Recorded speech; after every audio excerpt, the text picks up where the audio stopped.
On my wedding day, my fiancé's childhood little sister showed up at the venue wearing the exact same custom wedding gown as mine. Watching the two of them greet guests side by side, I kept my smile and praised them as a match made in heaven. The little sister fled in mortification on the spot. My fiancé denounced me in front of everyone for being narrow-minded and making a scene. When the reception ended, he left for the Santorini villa we had booked with her. I didn't cry or scream, I simply called Attorney Blake immediately. It was late at night by the time I finished everything and got home. Silver moonlight spilled across the living room, turning it into a cavern of loneliness. I dragged my exhausted body into the bedroom, and the huge red double happiness character on the wall felt like mockery. The rose petals on the bed still hadn't been cleared away, but I was too tired. I swept them onto the floor with one hand and collapsed onto the soft mattress. While charging my phone, I happened to see Chase's Instagram post.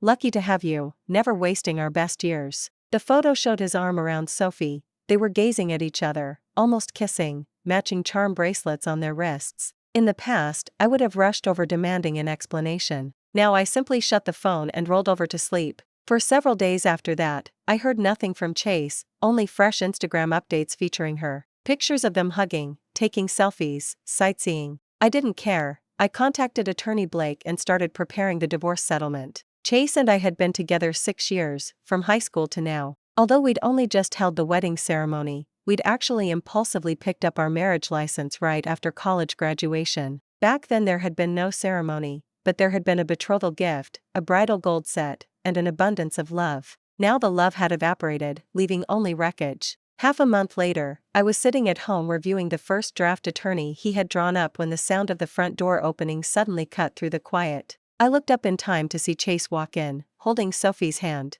Our eyes met, a flash of panic crossed his. He quickly let go of her and spoke, voice awkward. "Sophie's never been abroad, so I took her. Anyway, you were busy with work, so I figured." Before he could finish, I dropped my gaze back to the draft on my screen and gave a disinterested nod. Fine. Go." The word died in his throat. Seeing me motionless in front of the laptop, he grew angrier and snapped, "Is this really necessary? I already told you Sophie's never been abroad, that's why I took her. Besides, a honeymoon can happen anytime. What are you throwing a fit about? And I've told you over and over, Sophie is just..." Tired of his lecturing, I cut him off. "I know, you only think of her as your little sister." My voice was calm, not a trace of anger showed on my face. His expression turned colder. Frowning, he sighed in exasperation. "Then what are you mad about?" "I'm busy." I refocused on the screen, not bothering to look at his face. Sophie seized the moment, stepping forward to loop her arm through his and adding fuel. "Don't be angry, Luna. You know Chase and I grew up together, and even though he didn't take you along, he brought you a special gift from overseas." She turned to him with a gentle smile. "Chase, hurry and show Sis the present." Chase pulled a small box from his bag, flipped it open, and pushed it toward me. "I bought this just for you, take a look." He looked smug, as if I should be grateful. I glanced down, a pair of simple pearl drop earrings, little blue gems shaped like flowers, fresh and cute. I nudged the box back. "No thanks. I don't collect free gifts with purchase." The air froze. Chase's face darkened first. "What do you mean, Luna?" My eyes flicked to the 5-figure watch on his wrist, then locked on his. "Exactly what I said. You gave her the real gift and handed me the giveaway. Do I only rate the freebie?" Caught openly, Chase turned sheepish. Sophie immediately chimed in, syrupy sweet. "Don't be mad, Luna. Chase only gave me the earrings because I loved them so much. If it upsets you, I'll give them back. Don't fight with Chase over me, it's not worth it." She spoke the words but made no move to take the earrings off, staring at me with pity while her eyes glittered with contempt. Chase tightened his grip on her wrist, scowling at me. "Don't listen to her, Sophie. The earrings are yours now." She's always this petty and narrow-minded. I spared them one more look, then returned to my laptop. Seeing me unmoved, Chase's anger spiked.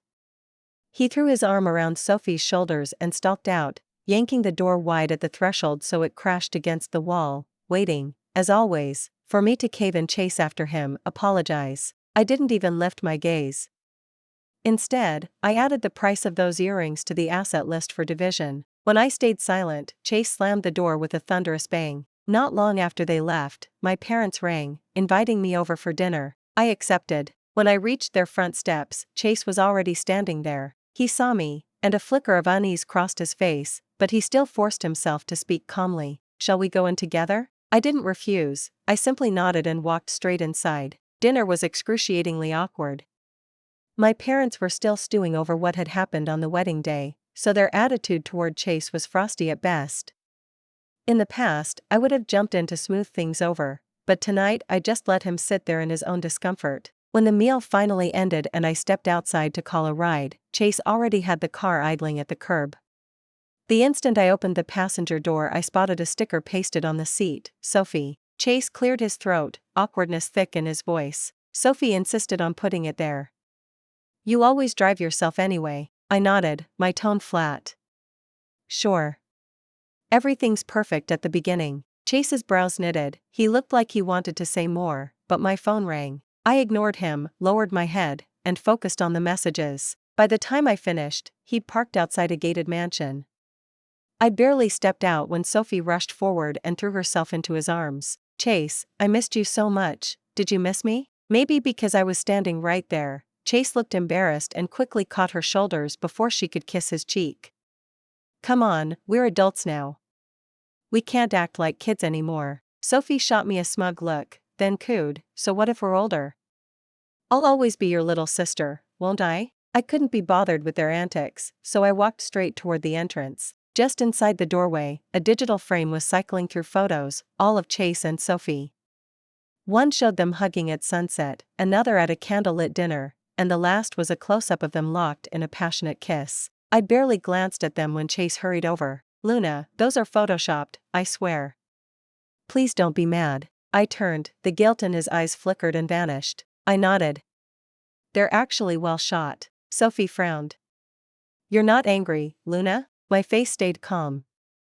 Nope. The moment the word left my mouth, my phone buzzed. The hospital. The doctor needed to discuss tomorrow's admission, results from the lung scan I'd taken during my last physical. I stepped aside to take the call and didn't spare Chase another look. When I walked back into the party, I found Chase shielding Sophie and berating some poor guest.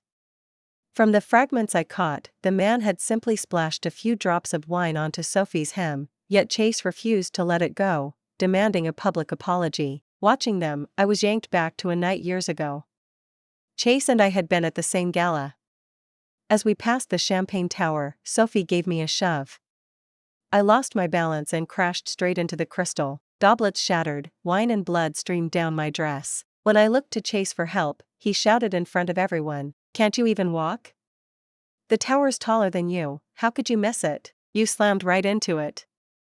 Do you have any idea how important this event is? Someone as useless as you, why are you even alive? If I were you, I'd bash my head against the wall right now." The memory dissolved. I stared at the scene before me and found it hilarious. I turned around and left. Chase didn't come home that night. I wasn't surprised, it wasn't the first time. While I was brushing my teeth the next morning, he walked in with takeout breakfast, Sophie trailing behind him. Seeing me, he set the bags on the counter and, wonder of wonders, offered an explanation. We partied late, and she didn't want to be alone, so I crashed at her place. You're not upset, are you? Sophie draped an arm over his shoulder and chimed in, right, Luna? You're not mad, are you? I nodded without a word. Sensing the chill, Chase placed the breakfast on the table and softened his voice. Didn't you keep asking about that new movie? I'm free today, let's go. The film had rave reviews. I'd invited him half a dozen times, and he'd always claimed he was swamped. Days later I saw Sophie's Instagram post. Best movie ever, only worth seeing with the best company. No faces, just two sets of fingers interlaced, but I knew his hands well enough. I caught the faint trace of women's perfume on his collar and refused coldly. No need. I have plans. Embarrassment flashed in his eyes. He opened his mouth to argue, but Sophie had already settled on the sofa, smirking. Luna, those plans wouldn't happen to be meeting your high school, would they? I looked at her, puzzled. Only Attorney Blake and I knew I was filing for divorce. No one else could possibly realize that attorney he had been my classmate back in high school. Seeing my confusion, Sophie plastered on a worried expression. Chase, don't be mad. A friend told me she saw Luna at the coffee shop with her high school acting. She paused for effect, intimate. But maybe my friend was wrong. Luna adores you, she'd never cheat. The instant the word cheat landed, Chase's face darkened. He snatched the vase off the table and hurled it to the floor, glaring at me in fury. Luna, you blew off our movie so you could sneak around with someone else? Have you no shame? I glanced at the shards, still silent, when Sophie added magnanimously, Chase, calm down, let's talk. You can't really blame Luna. After all, her mother cheated too. She never finished. I grabbed the tissue box and flung it straight at her. Trash me all you want, but leave my mother out of it. A red welt bloomed where the box struck. Chase lifted Sophie's arm, cradling it in distress. Watching Sophie's "I'm just trying to help" act, Chase spun toward me and snarled. Luna, you've disappointed me beyond words. Even if Sophie made it up, you had no right to lay a hand on her. Don't you realize? I cut her mid-sentence tirade dead. So you admit she was lying? A flash of embarrassment crossed Chase's face, but he snapped back into righteous indignation, finger jabbing at me. Yes, I saw everything that day. Still, raising your hand was wrong. Apologize to Sophie, now, or we drive straight to City Hall and file for divorce. A wave of ice swept through me. Staring at him in disbelief, I forced the words out. Chase, do you even hear yourself? He let out a scornful laugh, as though I'd cracked a joke. Of course I do, Luna. Nothing, excuses you hitting her. Say you're sorry, otherwise we divorce this instant. His ultimatum was so absurd I laughed aloud. I yanked the prepared divorce settlement from the side table and slapped it in front of him. Fine, let's go sign the papers right now. The moment his eyes landed on the document, his expression darkened. He glowered, the air around him heavy. Luna, I know you're emotionally unstable. We've barely exchanged vows. If this is an impulse, I can overlook it. I regarded him with chilly silence before speaking. You know better than anyone whether this is impulse, Chase. His face froze. Sophie started to interject, but he silenced her with a sharp gesture. Sophie, we need privacy. Head home, okay? She tried to protest, but when she spotted the property split clause her eyes bulged.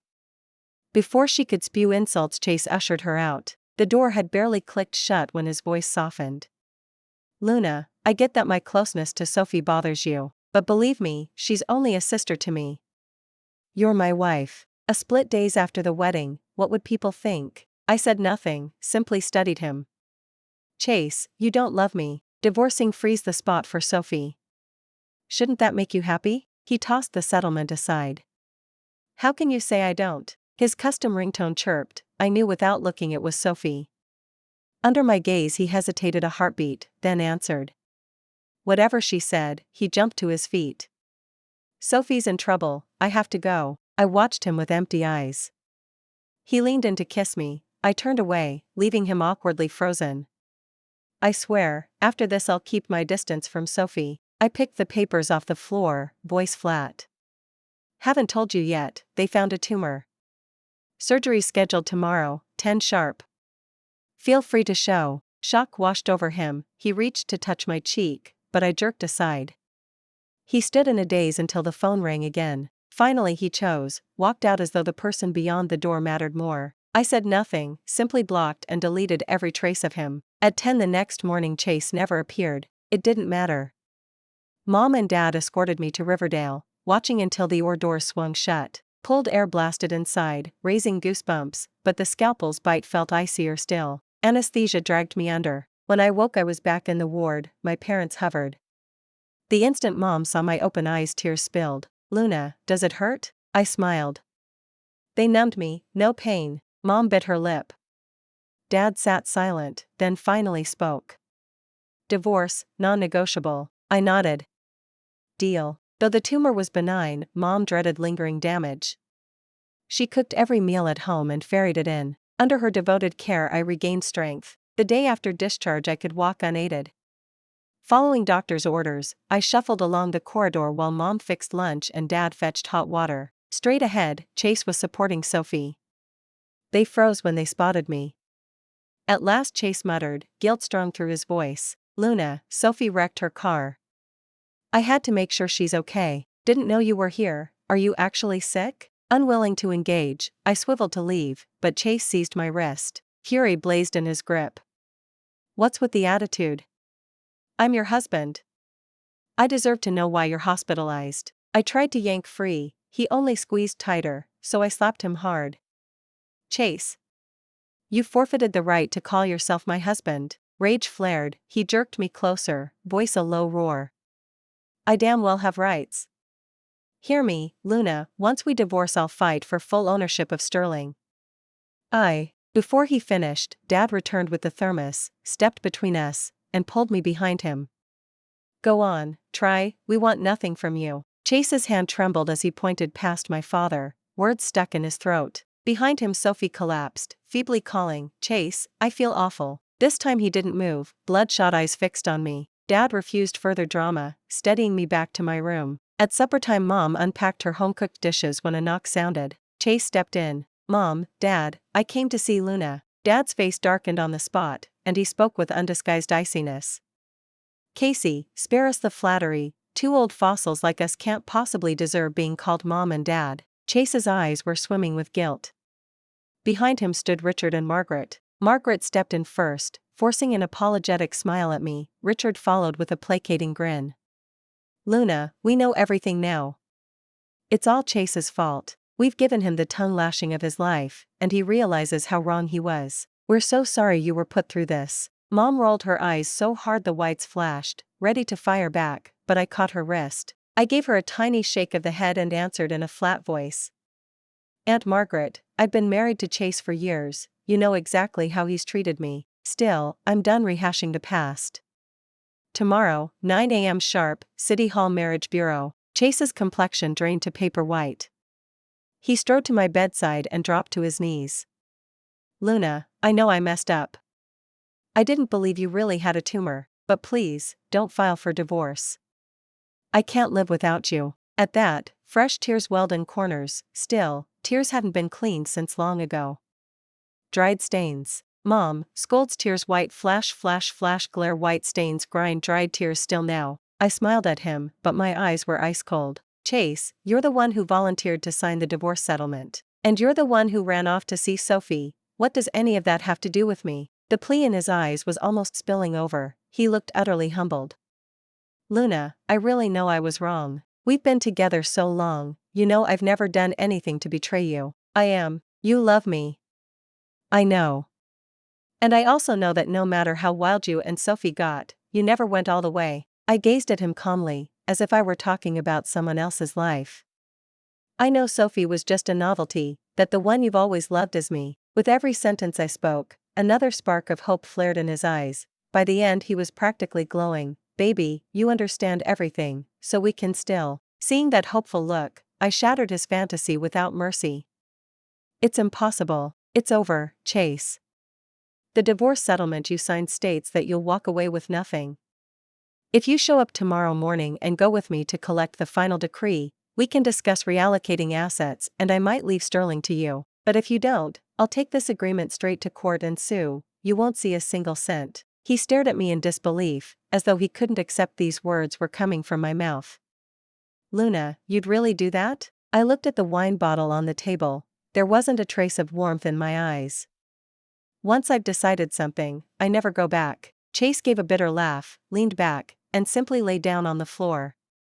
Luna, you don't understand. When I was little, my parents were strict, they wouldn't let me have friends. Only Sophie was willing to be my friend, so. Tears of regret streamed from the corners of his eyes as he kept explaining why he'd been so good to Sophie, but I wasn't interested. I went straight to my room to wash up. The next morning, reluctant though he was, Chase knew he had to do it for the Sterling matter. The instant the divorce certificate was in my hand, my whole body felt lighter. Ignoring the look on his face, I strode out of the City Hall Marriage Bureau. Just before I reached the exit, Sophie grabbed my wrist. I turned, his face was haggard, eyes red, pleading. Luna, give me one more chance, please. I can do better, believe me. I ignored him, shook off his hand, and gave him a triumphant smile.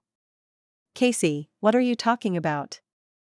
The marriage is over, what chance is there? He seemed about to say more, but I wasn't listening. As agreed, I left Sterling to him. Then I traveled to Qingdao alone, the city I'd once chosen for our Santorini villa. I'd pictured coming here with Chase countless times, but once I arrived I discovered I could have plenty of fun by myself. I visited lots of places, experienced different local customs, and tasted all kinds of special food. The scenery along the way made the trip worthwhile. When I returned 2 months later, I had done it deliberately: leave sterling to Chase, let him run it into bankruptcy, and then buy it back for pocket change. That way someone else absorbed the PR backlash, and I regained the company cheap. I saw Chase again in the CEO's office. This time I walked in not as an employee but as the company's new president. Casey, long time no see. 2 months had carved the weight off him, the cocky glow was gone. He looked downright servile.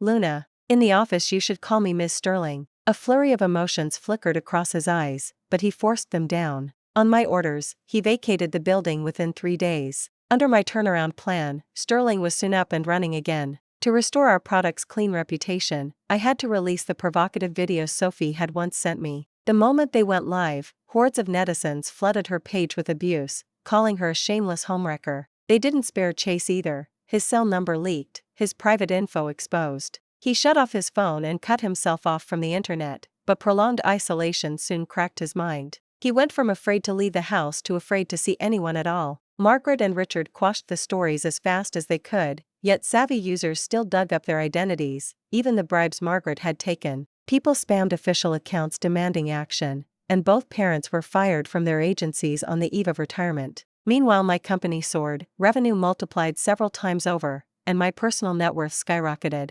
After the divorce I never saw Chase again. I only heard his mental state had deteriorated, holed up at home or wandering the streets. Margaret and Richard tried talking sense into him, but he pretended not to hear, lost in cyberspace day after day. As for Sophie, her family had always relied on Chase's backing. With him toppled, she crashed too. During the divorce I'd already filed suit to recover every dollar Chase had funneled to her while we were married. Aside from that necklace, he hadn't bought her anything hugely valuable, yet the sums were enough to wipe her out. At the next annual, the party was held in the same ballroom where I'd had my wedding ceremony. This time no one abandoned me. I was escorted to the stage like a star. When my speech ended, Chase appeared. Outside, it was dead winter with flurries of snowflakes. He stood there in rags, thin shirt and trousers, a far cry from the lofty man he'd been. Several old employees recognized him and pointed from their tables. Seeing me on stage, he rushed forward in wild excitement. Security blocked him an inch from touching me, but he struggled, stretching his hands toward me, shouting, "Luna, Luna, I really know I was wrong, please forgive me. Forgive me, please." I didn't go to him. Out of old regard I had someone call Margaret and Richard to come and take him away. When the annual ended, I didn't let the chauffeur drive me. I steered my car alone, winding slowly down the mountain road. Traveling that same road again, my state of mind was utterly transformed. Thanks for listening to today's story. On a scale of 1 to 10, how would you rate it? If you enjoyed this video, please like and share it with friends. We look forward to your thoughts in the comments. Don't forget to subscribe for more captivating stories. See you next time.